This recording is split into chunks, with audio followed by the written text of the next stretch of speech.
Hi everybody and welcome back to another Marvel Rivals video. Today we're going to be doing a bit of a live commentary. We're actually just going to not be doing the traditional replay system. We're actually going to jump into a game and try to make something work with an actual game where we're like playing. I'm going to be explaining my thought process. This here is a new account. Well, rather, I had this account in Season 0 and we finished the season in I believe Diamond 2 on this account last season. But we ended up playing on it a bit, just trying, testing other characters out. As you can see, I played a lot of Mr. Fantastic, a lot of Iron Fist, a bit of Magik for, for the sake of playing her. Again, we're going to be playing Magik in this video here, but I figured a lot of people really liked the live commentary style, and this would be a great way for me to do it because I can be in a rank that's still high elo, and the players know what they're doing, but I can kind of explain myself a little bit more comfortably because I don't know if you guys have ever been in a high stakes situation, but it's a lot harder to actually keep talking whenever you're playing in a really, really high elo game. It can be hard. So I figured this would be a very healthy medium. I'm going to go ahead and get started and we'll jump right in. I'll see you in a sec. Bye. Okay, and we are back. What a coincidence that we are actually going to be playing with a viewer that actually recognized me and was watching a video earlier today. That's kind of funny. But, we are here. The bans for this match, I believe, yeah, they're Wolverine, Bruce, and Luna. So that's not too bad. Going into this, I kind of want to talk, my main goal is to kind of preemptively, just to, reiterate, I want to make sure that we're able to show off kind of how we're going to want to approach fights and how we're going to want to be playing them. Specifically, like, explain, like, my thought process whenever we're, like, diving, this, that, and the third, and just, like, running in, backing up, etc. Whenever I want to swap from Brawl to Dive, that kind of sort of thing.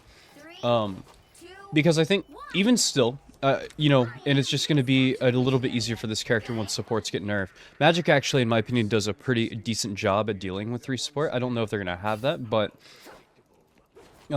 just because you're able to harass so freely and then run away if you keep your abilities in check, it's a really, really good way of, like, looking at it. Before we get started, it's always good. Even off spawn, I like to just press tab, see who I can see, like who's going to be on their team. I want to make sure that I'm kind of brawling right here, just to make sure that I'm giving help as much as I can to the backline. Okay. Make sure that we're portaling out of danger whenever we need to. We're going to drop the demon behind us just to make sure that we can maybe hit the spider. Okay, again, we're going to drop the demon and keep on brawling. We still have our tanks, so it's still a very winnable situation. Okay. Missing the dash there is pretty tragic on the Spidey, but we really need this guy to go. Boom, that's a kill. Drop the demon on the Venom. Boom, that's 2. Not too bad. I already killed him. He's dead. It's Black Panther. Sorry. Okay. Killed Black Panther as well. Not bad. Right there, it's very important that we just kind of peel for the team, making sure that we're not, Oh, sorry, I'll come back. Making sure that we're not leaving them to die. If we play for our supports, Magik's actually very, very decent at defending them because of the way her portals work with her demon and whatnot, and she can cover a lot of area with her big, broad, like, swings and whatnot. See? Same thing. We just come back and we're peeling for the BP. Like, for the BP dive to make sure that he can't go. We see Thor is diving. Huge. He actually ended up forcing out the support ult, which is pretty good. We'll drop the demon again to kind of just pressure up. We see that the Magneto's here. Again, we're going to want to heal as much as we possibly can. Okay, and there's the ult. We're going to go ahead and pop. Alright, kill the support first and foremost. Always prioritize that. Alright, waiting on cooldowns. Now we have them again. Run at the Squirrel Girl. Not too bad. Really, really good pressure. Really good choice of swapping. A lot of people ask me, Svark, why do you actually end up hitting the tank? The answer to that question is I really like waiting for the big dash on this character because I feel like whenever you're out of portals, Darkchild is just as killable as any, regular damage dealer, which is very important and a lot of people need to understand. You're not invincible in the ult. That does not necessarily mean that the ult needs that much more survivability. You just have to play a little bit smarter, and you can't turn your brain off whenever you use it. Play around your strengths still. Your strengths are still going to be like your mobility with your cooldowns, which is very important. Right there, again, it's a very, very important situation of, like, we get a lot of value out of not just spamming the combo, using the end of the dash to do damage and like to confirm a kill rather than just like using the dash to, well, you know, one-shot somebody. You get a lot of value out of confirming kills off of it rather than just like using it for the sake of using it. Unfortunate death right there, but we do get rocket res. Okay. Okay, same thing. We want to play up, place this demon on the Groot. He's forked right here. That was a tragic time for that to happen. Knock him in the air. And because we did that, our team is just going to be able to focus fire on him because he's so not mobile in the air like that. Another pickup. Not bad. And now, it's a really good run. You know, we ended up playing our role. We've defended our backline. You know, we played against the dive really well, and we actually made them swap comp because of it, because it just wasn't working. And we're not running any anti-dive for the most part either. I mean, Rocket is hard to dive, and obviously Cloak and Dagger is a little bit easier to live with against it. But every time that they dove, the reason why it didn't go favorable for them is because we were there to help them. We made sure to peel, and we only dove whenever we knew, hey, the tank is overextended, or their dive is not there to help their backline. Let's walk forward. We'll make it a big situation. So it's a very, very good showing right there. Especially because, you know, a lot of people tell me, you know, oh, your tanks, your healers, they're all playing very well. But in that situation, we actually play for our healers, and because of that, we end up getting a lot for them. Our healers died one time apiece, and they were permadove. You can't tell me that they weren't, right? So it's very, very good. Very, very solid. Especially for us not having a Namor or anything of the sort. And then we played up whenever we needed to with the Thor and Magneto. So it's very, very good. Making sure that we dive off of the ult. Right there, we didn't exactly need to dive that much because their backline was coming to us a lot of time, like their squishies were.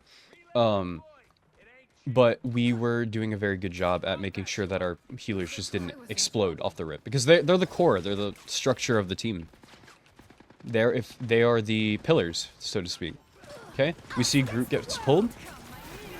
We're gonna dash out right there, just because it's an unwinnable situation unless he lands it, which he did. Alright, now we can go ahead and start pressuring. Making sure that we don't go too far, but we need to make sure that we follow the Thor. Huge pickup. Trying to place the demon there a little bit quick so that way we can maybe confirm a kill, but nice. And we just move up as a team. We see our Thors engaging. We engage as a product just because it's safety. We know that he's in a very favorable position because he has all of his cooldowns and he has a lot of HP. And we lowered the Punisher down quite a bit. Same thing right here. We know that they do not have a support ult. So what we're going to do is we're going to go all the way up. We're going to pop this. And now we're going to kill the support ult right off the rip. Now we walk back. Punisher is not looking our way because he's ulting and we know that he's going to want to make sure that he kills a bunch of people. Cancel this off. Now we can kind of... It's unfortunate that we die there, but we did get a lot done and we get rocket res. We really... If I landed the combo, it would have been a very favorable spot for us, but we didn't end up doing so. I don't want to go too deep. We missed the combo, so we're just going to fall off. Unfortunate that I dashed into it. Do we get saved? We sure do. Nice. We lose Cloak and Dagger, so we have to back up yet again. No problem. Okay. This is a very hard spot to be in. Yeah. I wanted to dash past them, but I think rather than doing what I did, we should have walked backwards and helped our team instead of going into that small room, because that's a very big death trap. You can 1v1 Doctor Strange pretty comfortably on this character, but unfortunately, I misused a lot of my cooldowns, so it didn't go as well as I wanted to. Still not a bad fight, though. We did get 65%, so we can't be too mad. Both Magnetos hitting their ults was kind of crazy. Because you oftentimes see one or the other, never both. If at all, you know? Make sure we grab our rocket pack. Alright, we're gonna drop a demon up here on the mag. We're trying to build ult charge as best we can. He's in a really bad spot.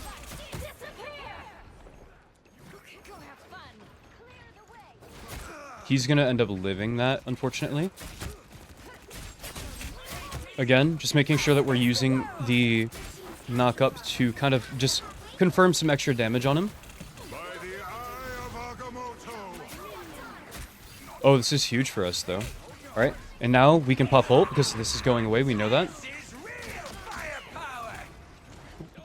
Making sure that we kill the Punisher. He's a very heavy hitter, and we have the Sport ult to run back to. Huge kill. Again, let's hit the Strange. Where'd he go? Big knockup. Use it to confirm. It's very, very big. And that's what I'm talking about. Right there, we swapped the dive on the fly. And because of that, we disrupted so much of their team that it just worked out in our favor very greatly. And this rocket is probably dead. There we go. Yeah, I was about to say, there's no way this guy gets away, right? Very, very solid. Not bad at all. We'll take it. Look up a TP. Yep. Right here, I'm going to want to make sure that I get ready. And I'm going to put the demon kind of in front of where they're going to be walking to. Thor's here to disrupt on their side.